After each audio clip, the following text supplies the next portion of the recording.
Sekretaris Jenderal Partai Demokrasi Indonesia Perjuangan, atau PDIP, Hasto Kristianto, menyampaikan keterangan pers terkait dengan isu-isu politik terkini di Stadion Utama Gelora Bung Karno, Jakarta, Jumat tanggal 3 Oktober tahun 2023. Apa yang disampaikan Hasto? Simak berikut ini. Sebenarnya ini mimpi anak-anak kampung. Jadi panitianya bekerja berapa hari ini? 2 minggu, Mas. 2 minggu. Karena sepak bola anak-anak kampung dan kemudian dilakukan oleh beberapa kepala daerah PDI. Biasanya di setiap kabupaten mereka punya mimpi main di GBK. Ya udah kita hadirkan main di GBK pada hari ini sehingga mimpi dari mereka terlaksana. Diharapkan akan muncul suatu kultur membangun supremasi bola dari kampung. Itu pesan utama. Sehingga diharapkan mari kita mempersiapkan adanya suatu kesebelasan yang hadal. Dan itu dimulai dari mengukir prestasi dari kampung-kampung. Itulah yang dipelopori oleh kader-kader PDI Perjuangan. Pak, ini setelah pemilu apakah konsisten dibikin, Pak? Konsisten kan, itu aja tropinya bagus sekali. Gitu.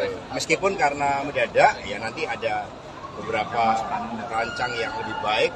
Yang rancangannya udah bagus dari Mas Prananda dan siapa? Ya, seperti itu sehingga ini akan menjadi kegiatan tahunan ya dari kami. Tapi memang nanti akan dimulai betul-betul prosesnya dari setiap kepala daerah atau wakil kepala daerah dari PDI Perjuangan wajib mengadakan turnamen sepak bola antar kampung. Kalau soal isu jegal-jegalan ini kan isu jegal-jegalan ini seperti apa nih, Mas? Ya seperti bola kan, kalau jegal ada wasit dan perit. Kuning dulu. Mas Gibran katanya sudah menerima surat dari PDIP soal kembalikan KTA itu dari PDIP, apakah sudah betul? Dari DPC, Mas? Dari DPC ya, kita serahkan DPC. Itu urusan DPC ya. Karena Mas Gibran menerima KTA kan dari DPC.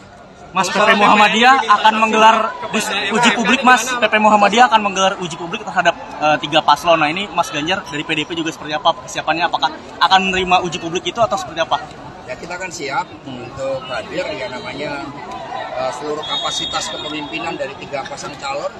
Mana yang mengikuti proses, mana yang dipersiapkan, mana yang jalan instan. Itu nanti akan kelihatan. Kalau soal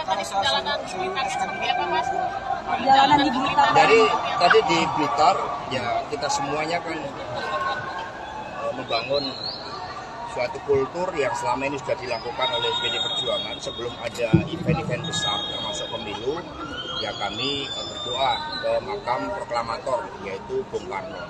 Suasananya sangat bagus, bahkan menurut masyarakat tiba-tiba tadi hujan. Nah, hujan ini kan tandanya baik. Dan kemudian pada saat doa itu bendera merah putih dan bendera kepresidenan itu berkibar. Setelah doa yang dilaksanakan secara khusyuk itu tiba-tiba muncul hujan rintik-rintik. Nah, ini iya suatu pratanda ya doanya karena memang Pak Ganjar dan Pak Mahfud ini kan didasarkan pada suatu niatan yang baik buat bangsa dan negara. Nggak ada niatan yang lain kecuali membangun Indonesia kita. Pak, tanggapan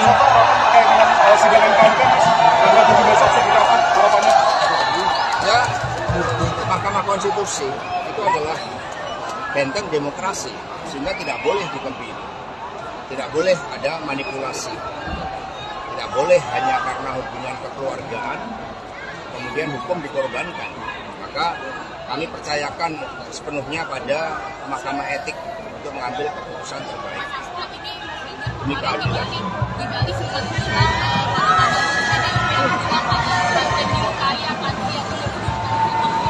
Nah, ini langsung 03, ini kan semangat karena balionya habis dicabut langsung muncul spirit disalurkan lewat olahraga.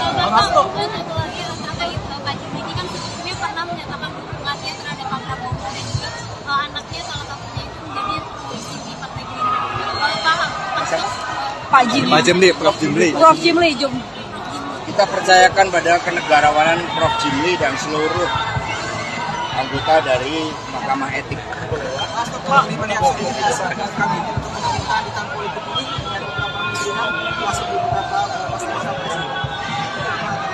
Kalau dari kami, Menteri punya tugas bagi kepentingan bangsa dan negara. Itu dedikasi dari menteri-menteri PDI Perjuangan. Sehingga kalau ada menteri yang masuk di dalam tim pemenangan nasional itu masuk di dalam Dewan Penasihat. Dan itu perwakilan, jadi cukup perwakilan.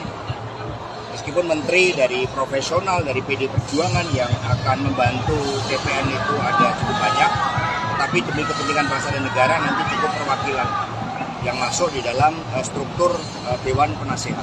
Pak, tanggapan Pak Masinton dipanggil MKD gimana? Laporkan ke MKD. Laporkan ke MKD. Pak Masinton.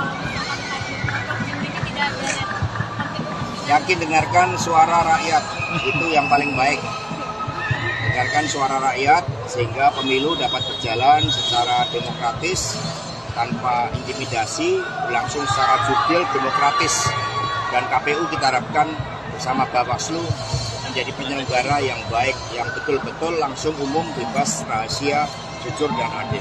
Ya, cukup ya. Terima kasih, Mas.